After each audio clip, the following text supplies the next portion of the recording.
here is our host, Tian Wei.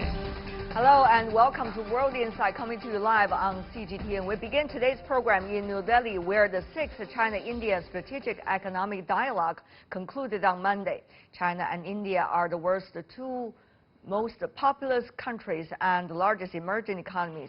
Since the milestone meeting between Chinese President Xi Jinping and Prime Minister Modi from India in 2018, the two neighbors have been on a path to enhance cooperation.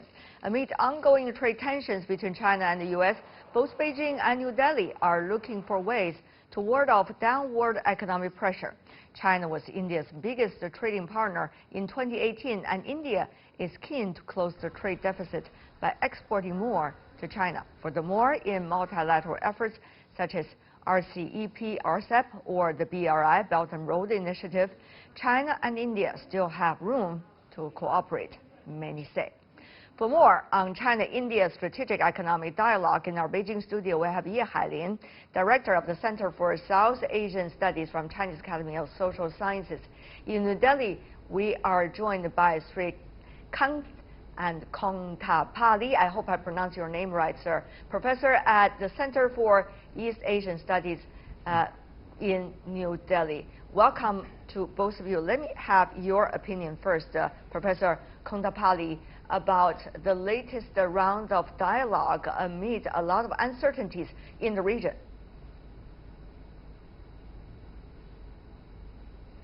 Well, the strategic and economic dialogue was initiated in 2010 by visiting Premier Wen Jiabao at that point of time to look at the macroeconomic issues straddling the largest populous countries and emerging economies.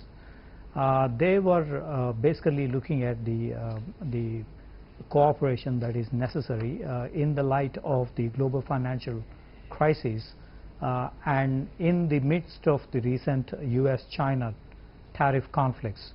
The strategic and economic dialogue also gathers a lot of mass. So to that extent, I think they were focusing, number one, on macroeconomic situation. Number two, of course, there is a bilateral context, and so they're also looking at the infrastructure, energy, and trade-related, and so on and so forth. But prominently, this is at the macroeconomic level that they are looking at in terms of the strategic and economic dialogue. Right. Mr. Liu, now two things. One, of course, is China-U.S. trade war, if not a negotiation. Of course, we know early October there's likely to be another round of engagement, unknown yet as to what might be the outcome. And on the other hand, in South Asia, for example, India, Pakistan, there are still a lot of tensions, to say the least. So under this big backdrop, what do you say, Mr. Ye, that how much chance is there for China and India to work together, at least on some pragmatic issues? We always say that all the problems leave a possibility to solve the problem, leave a hope. So I think for the strategic and economic dialogue, India and China probably could seize the opportunity to find out what's the common interest, what's the common base for their two Asia new emerging country. Firstly, we know now China suffered from the trade conflicts with the United States, but India also suffered from the economic slowdown. Actually, from this season, India's economic growth lowered down to the 5.6%. So I think both China and India should focus more on the economy aspect. And meanwhile, including India and Pakistan tension and all the other geopolitics problems in this region, China and India could find a chance to launch their negotiation or dialogue to find out, is there anything these two countries can do together? So I think problem is there, but the opportunity and the chance is also there. Well, talking about the opportunity and chances, there has to be a way to find it. Will the private sector, for example, drive China-India ties from now on? According to Sun Weidong, who is a Chinese ambassador to India, over 1,000 Chinese companies are doing business in India with cumulative investment of $8 billion. This has created around 200,000 jobs for both sides. Now, Jobs is one thing, but at this critical moment, Professor Kandapalli, it is the economy that is the most important thing. Now, in India, you've been having some quite dramatic measures to boost the economy, but with a global slowdown, which apparently is the trend, what can India do, really? What are some of the thoughts you have right now? I mean, India. Well, I think there are some basic fundamentals that Indian economy has some advantages in terms of the 400 million middle class consumers. It's a huge market. Those are the ones who buy all the mobile phones, or all the automobiles, or all the other consumer durables like air conditioners and washing machines and so on and so forth. So number one is the consumer base, largest consumer base here in this part of the world. Number two, obviously, there is the impact of global disruptions in terms of investments, trade, markets, stock exchanges, and in all these fields there has been a kind of stabilization as far as India is concerned. For example, last year India attracted the largest FDI, foreign direct investment. Of course, the global trade has come down substantially in the light of the US policies, but there has been also an increase in India's trade, marginally of course, as compared to the previous period and as compared to other countries. Thirdly, in terms of the market exploration, there are a number of free trade area agreements signed. There has been some effort in that direction, especially in terms of the USPs that India has in the software industry as well as in the pharmaceutical sector. There has been a thrust in those directions. But Mr. Ye had mentioned about the decline in growth rates to about 5.6. The government is responding. It has gone to the Reserve Bank of India to release a lot of capital into the private sector recently, so that the banks are infused with monetary policies and then they can lend for the SMEs, small and medium enterprises. So there has been an effort by the government in terms of infusing confidence at the private sector, number one.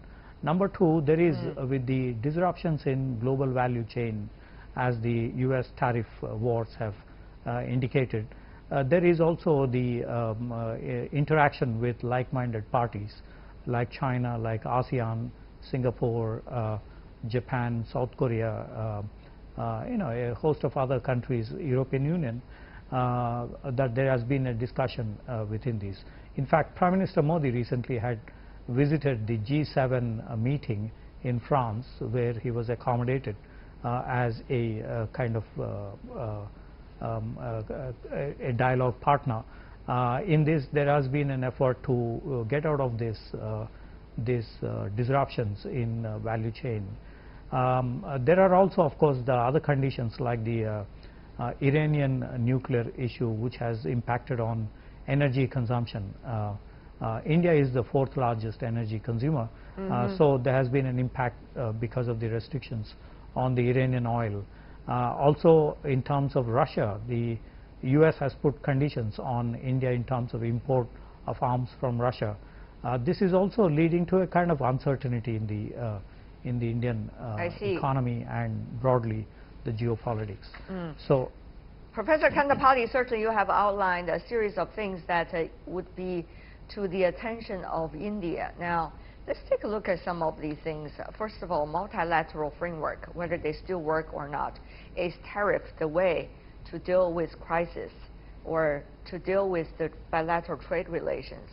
If not, Mr. Ye, what can be figured out among all these economies? I mean, after all, it's been talked about for a long time. Let's do something. Let's do something.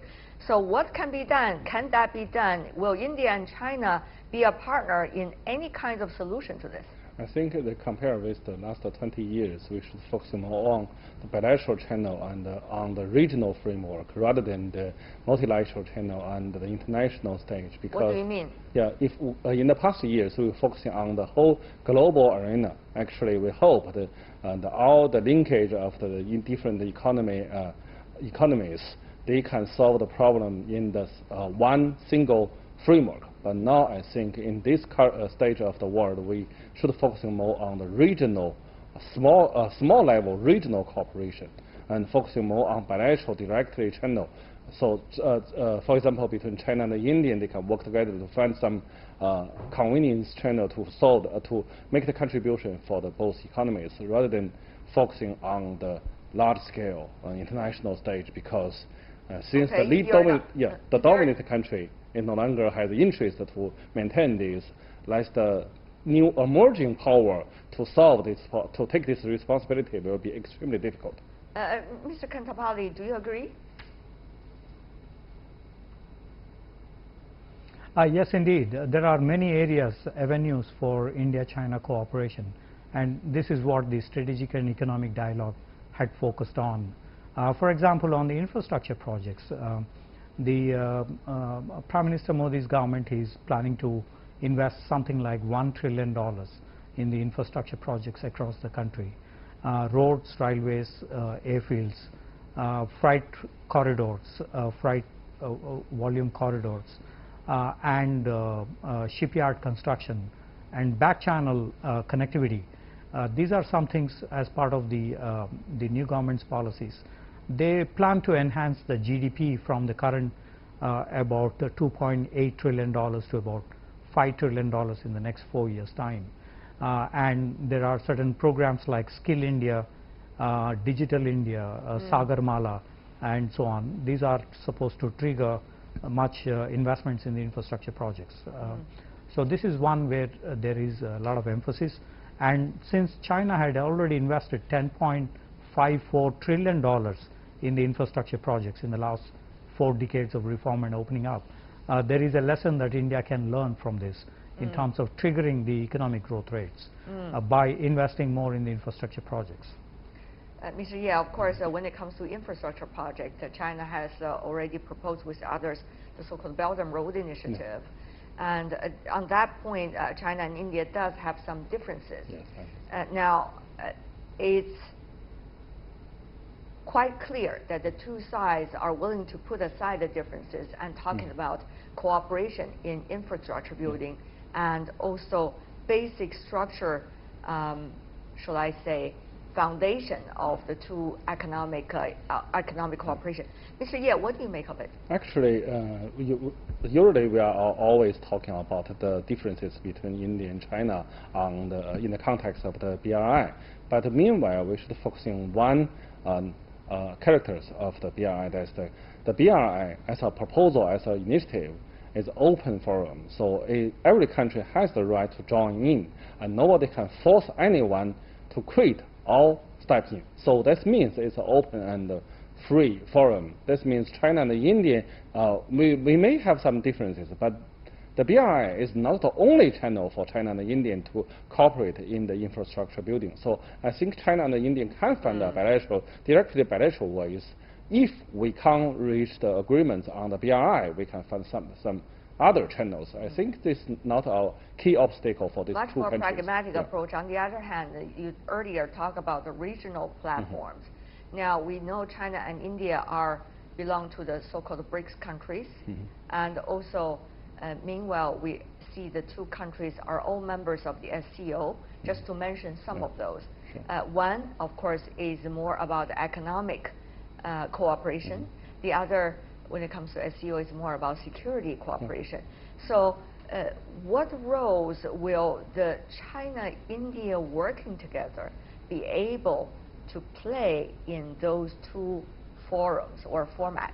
Actually, we are not only the two members of the SCO and also the BRICS. We are also, China is an observer of the SAC, India is a permanent member of SAC, and China and India both have the cooperation framework with ASEAN. So there's many ways. And for China and India, I think one thing is that for economy aspect, there's many things we can do. For instance, both these countries can take some responsibility to boost economic growth in the subcontinent, I mean the Indian subcontinent. But meanwhile, for the security issue, yeah, we have a different concern.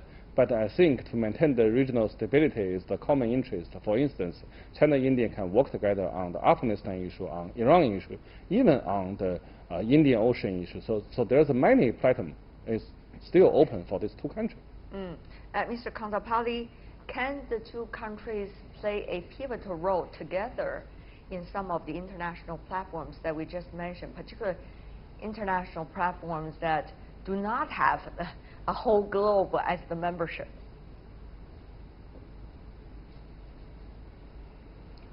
Well, in terms of the G20, there is an identical position that India and China have on trade liberalization, on opposing trade protectionism, on tariffs, for example.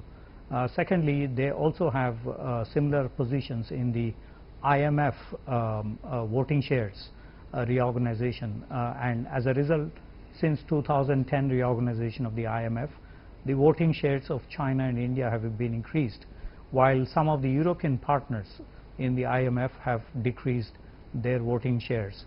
So this is a second aspect where they could work in the international arena. There is also the aspect mentioned about the BRI.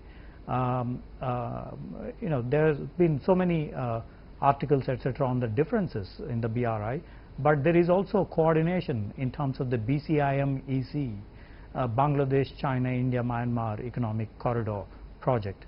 Also, there is India's second largest contribution in the AIIB, Asian Infrastructure Investment Bank, which partly looks at the infrastructure projects in the BRI related projects.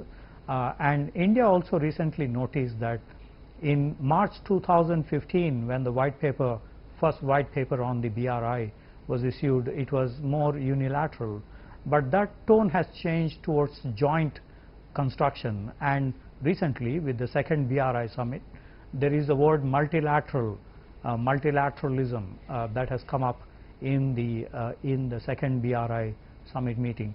So India is also keenly watching the progress of the BRI as it is evolving in terms of international cooperation. So there is also an effort to look at BRI from a fresh perspective.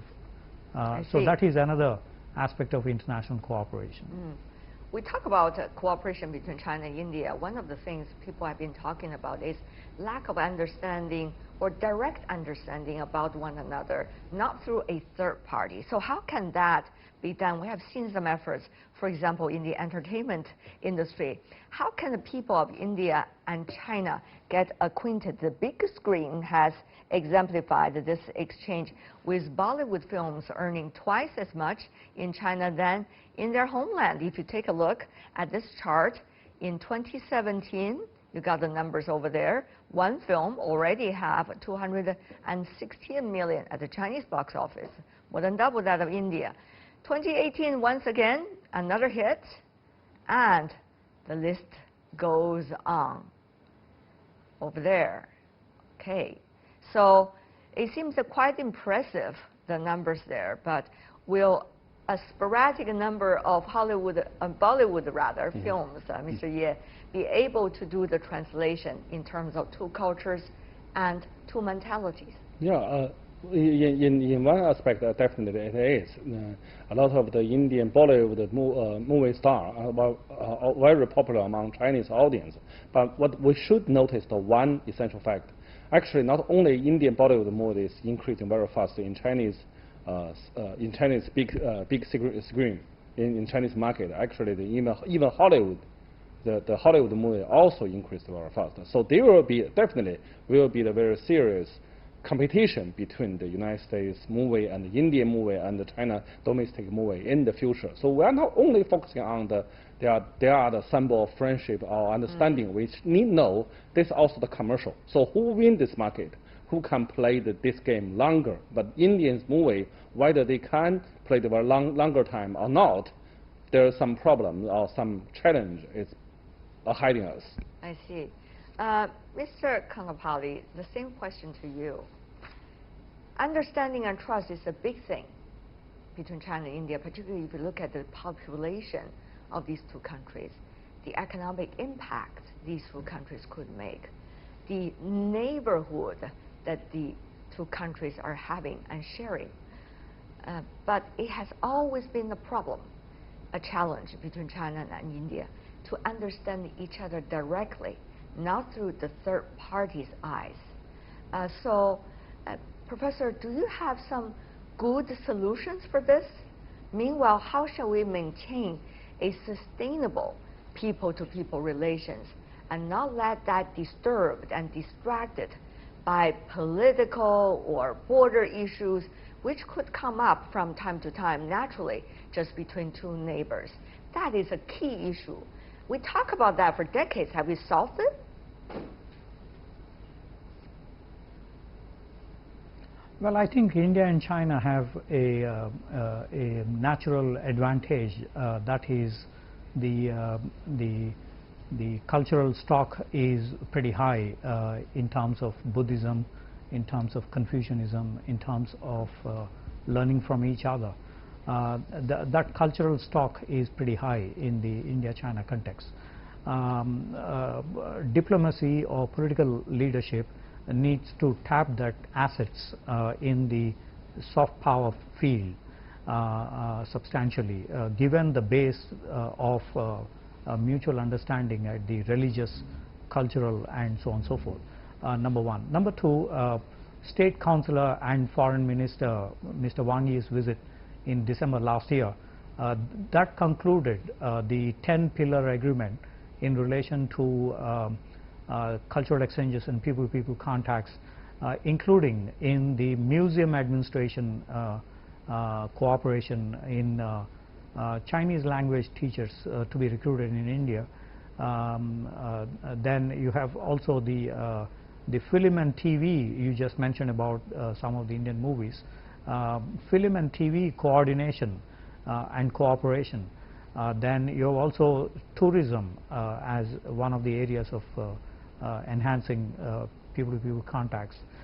Then you have also the other aspects where they intend to expand in these 10 pillars. Mr. Jaishankar, the Foreign Minister of India, recently visited China for the second people-to-people contact and cultural relations aspect, and both sides are keen to expand because this is a mandate given by Wuhan in April 2018, and possibly in the second summit meeting they would present the progress achieved in this aspect of people-to-people contacts and cultural relations. So e-visas, tourism expansion, religious circuits as areas where the tourists would go.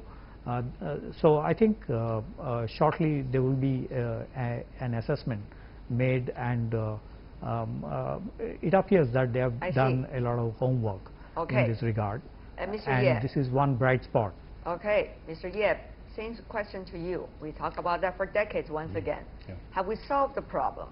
How can people-to-people exchanges goes on without disturbance of politics or border issues? Very simple. That of course we didn't solve the problem, and there's a long way to go. But my private suggestion, personal suggestion, is that we should encourage more the communication online. We should encourage the cyberspace dialogue between these two nations and two peoples. Of course, the language is one thing. Another thing is that actually in the cyberspace we live in a different world.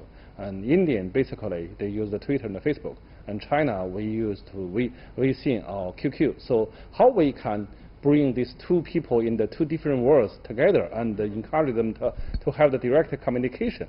That's the very important part. After all, we are not only living in this real world.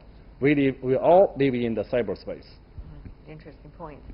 Thank you so much, both of you, for sharing your time with us. A lot to be discussed. Ye Hailian and Shrikant Kantapali. Really appreciate it.